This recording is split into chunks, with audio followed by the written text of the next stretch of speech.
todos, saludos. Quiero presentarles a una amiga, su nombre es Cecilia Guillén y bueno, ella es representante de la Asociación Libre Acceso AC. Ella nos va a explicar, nos va a contar su experiencia. Hola. Hola. ¿Cómo estás? Muy bien, gracias. Qué gusto. Muchas gracias por permitirnos estar aquí y hacer esta entrevista. Que nada, que tiene que agradecer. Muchas gracias. Bueno, mira, quisiera preguntarte, ¿por qué cree Libre de Acceso como asociación que debe utilizar la información pública para exigir los derechos de las personas con discapacidad? Bueno, Libre Acceso trabaja en la accesibilidad arquitectónica y social de personas con discapacidad. Utilizar la información pública como insumo de nuestras propias actividades nos permite programar espacios de incidencia con mayor efectividad, sobre todo pensando en los recursos y los tiempos que tenemos.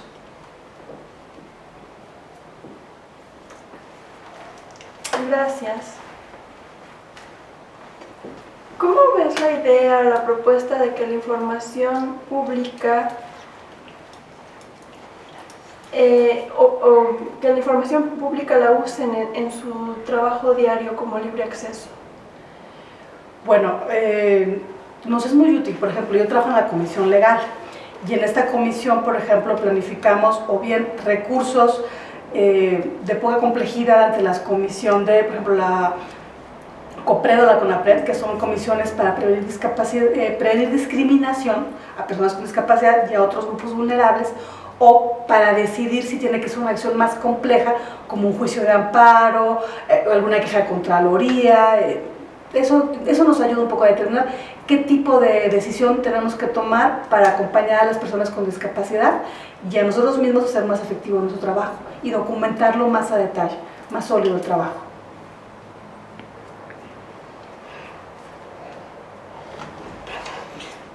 ¿Me podrías explicar, cuando decides pedir información pública, en casos de personas con discapacidad a las que les han sido violentados en sus derechos o alguna situación que hayan ustedes tenido? ¿Cómo la hemos usado? ¿Cómo hemos decidido usarla? Sí, en algún suceso en el que veas que está mal la información o que hay alguna falta de respeto a las personas con discapacidad. Sí, pues por ejemplo tuvimos una primera, no sé, coqueteo con la información pública. Queríamos saber, por ejemplo, si en la expedición de las actas, no sé, de nacimiento, de matrimonio, que expide que se expiden en el Distrito Federal, en la Ciudad de México, si alguna de ellas se expedía en braille, sea porque se las hubieran solicitado o esta fuera una respuesta espontánea de la autoridad percibiendo las necesidades del ciudadano. La respuesta fue que iban a localizar la información. Suponemos que no la tienen, ¿no? Otra decisión que tuvimos que tomar era, por ejemplo, para determinar cuestiones ya de tipo arquitectónico. Por ejemplo, las delegaciones, hay una obligación de tener un programa sexenal de adecuación arquitectónica de toda la delegación. Desde 2010 es una ley, es ley en el Distrito Federal, y cuando pedimos la información este año, ninguna delegación había elaborado su proyecto.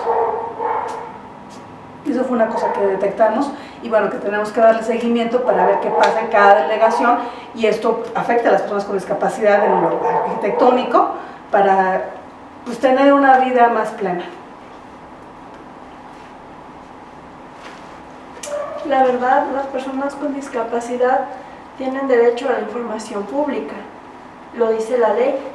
Tenemos derecho a solicitar esa información pública. Otra pregunta.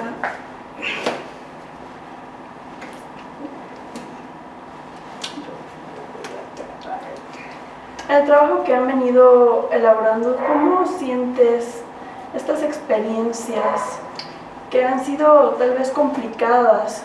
¿En cuál se han atorado para poder tener acceso? Bueno, por ejemplo, hemos presentado esa solicitud que te comentaba del proyecto arquitectónico.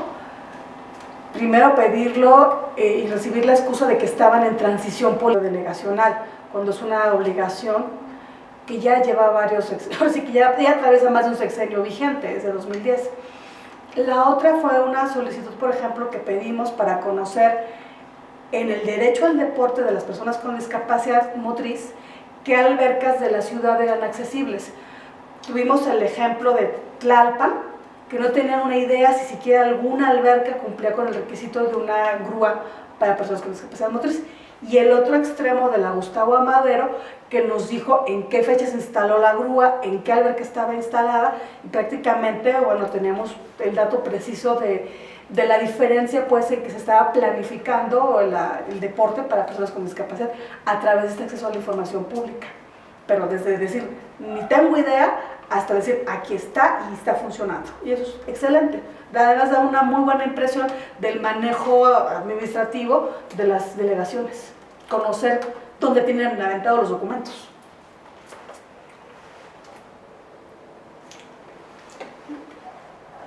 ¿Me puedes contar alguna historia en la que hayan solicitado información pública y haya salido todo muy bien, un caso de éxito? Pues sí, por ejemplo tenemos la solicitud a la Delegación Benito Juárez. Queríamos conocer a detalle arquitectónico y presupuestal el proyecto integral de adecuación arquitectónica precisamente a la alberca olímpica que estaba programado al parecer para 2017. Y digo, fue exitosa porque aunque la Delegación Benito Juárez nos negó la información, nos dijo no. Le estoy pidiendo presupuesto a la Asamblea Legislativa. Cuando la Asamblea me responda, te voy a dar la información. No nos esperamos a esta negativa, pedimos también información a la Asamblea Legislativa, de esta manera pudimos cotejar que la Asamblea no conocía,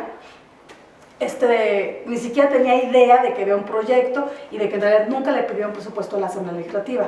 ¿Por qué fue exitoso? Porque a través de la información de una autoridad que sí cumplió con su obligación de transparentar información, conocimos la falsedad con la que se estaba conduciendo esta autoridad delegacional y pudimos presentar los recursos judiciales a tiempo y detectar pues la mentira y presentársela al juez de una manera muy acreditada, muy comprobable y muy sólida, pero gracias a la autoridad de la Asamblea Legislativa que puso en evidencia a la Delegación Benito Juárez.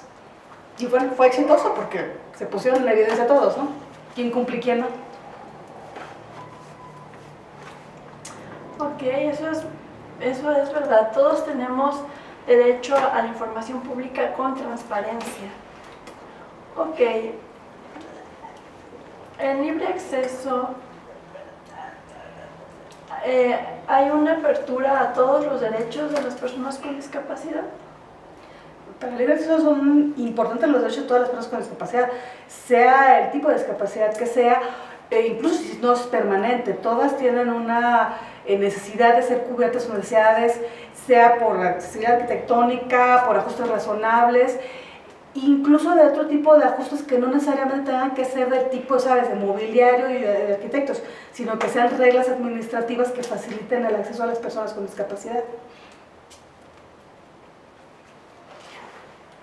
¿Me podrías explicar qué medidas tienen para las personas sordas? Por ejemplo, el libre acceso. Bueno, pues ahí, por ejemplo, es curioso, pero pensar en una rampa para una persona con la silla es como lo típico que piensas.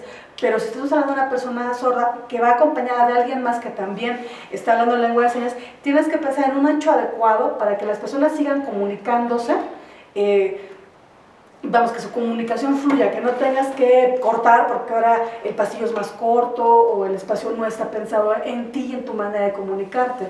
Creo que es una cosa importante que hay que considerar a la hora de pensar los espacios de esta ciudad, del espacio público, que no todos platicamos y vamos escuchando, sino que, por ejemplo, dos personas o más de dos o más de tres tienen necesidad de ir continuando su comunicación y no estar haciendo pausas como si te pidieran silencio cada vez que el espacio es demasiado angosto para que tú vayas expresándote con tus señas, con todo lo que requiere la plasticidad del lenguaje de señas. Sobre todo el mexicano, ¿no?, que es tan rico en expresión.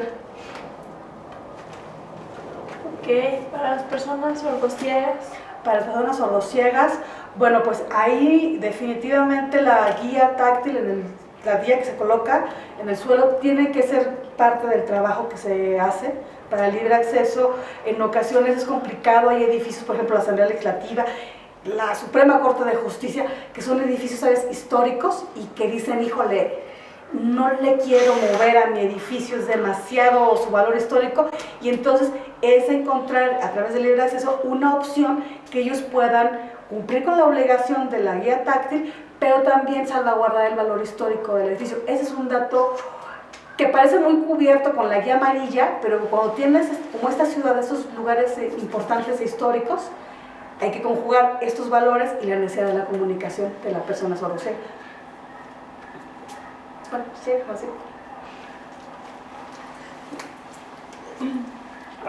Perdón, el libre acceso, ¿saben que las personas sordas tienen derecho a un intérprete profesional certificado?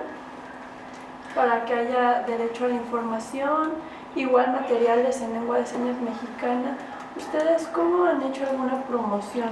¿Como libre acceso han hecho alguna difusión acerca de cómo debe de tener acceso a la información la persona sorda? Mira, los materiales siempre pueden perfeccionarse y actualizarse, pero en la página de libre acceso, por ejemplo, hay un apartado en la biblioteca donde tienen como una especie de manual introductorio para la lengua de señas mexicanas, y en ocasiones también lo que se incluyen son algunas palabras o frases cortas para invitar a la comunidad que sí es hablante para conocer frases y tener como las cortesías adecuadas para integrarnos todos. En la página de libre acceso, pues nuestra biblioteca fue pionera en incluir esa información.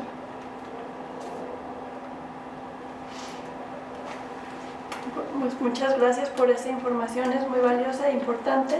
Esperamos que esto nos deje un gran aprendizaje y seguir compartiendo la experiencia. Gracias.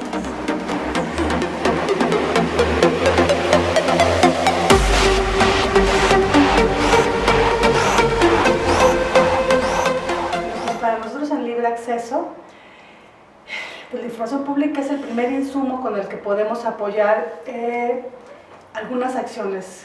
Generalmente libre acceso trabaja con el diagnóstico de accesibilidad en instalaciones, arquitectónico, pero para avanzar el tema también de la accesibilidad social hemos intentado algunos juicios, algunos procedimientos judiciales, donde el tema de la prueba se soporta de mayor forma, no nada más con las pruebas que ya teníamos preelaboradas y algunas pruebas privadas, ¿no? Requerimos en ocasiones presentarle al juez alguna información de cómo está actuando la autoridad para tomar decisiones en materia de accesibilidad. Un caso que ha acompañado al libre acceso, el de la libre acceso en la alberca olímpica Francisco Márquez, en la alberca México 68, donde se hicieron las Olimpiadas. Entonces creemos que es un espacio deportivo pues muy importante y muy enigmático aquí en la ciudad. ¿Qué pasa aquí? Queremos, por ejemplo, explicarle al juez alguna decisión que va a tomar la delegación Benito Juárez a futuro, pero dentro del proceso judicial, sobre lo que ellos llamaban un diagnóstico integral de accesibilidad. Ese proyecto lo elaboraron, pero no tomaron en cuenta la participación de las personas con discapacidad usuarias de la alberca, y es un tema que maneja la Convención de Derechos Humanos. Se le planteó al juez y le dijimos, oye, pues no sabemos nada de ese proyecto, pero lo queremos conocer. Y la delegación, vía Infomex, nos contestaron: cuando la Asamblea Legislativa nos resuelva sobre el presupuesto 2017, te damos información. Y fue toda la respuesta. Entonces lo que hicimos fue presentarlo al juez y requerirle más información, pero a través de la vía judicial, en lugar del recurso. Ahorita voy a platicarles por qué. Paralelamente, nos fuimos a la Asamblea Legislativa, también a través de Infomex, a pedir la misma información, pero a ellos les dijimos: ¿qué te preguntó, qué te dijo Benito Juárez para pedirte el presupuesto? ¿Cuál es nuestra respuesta?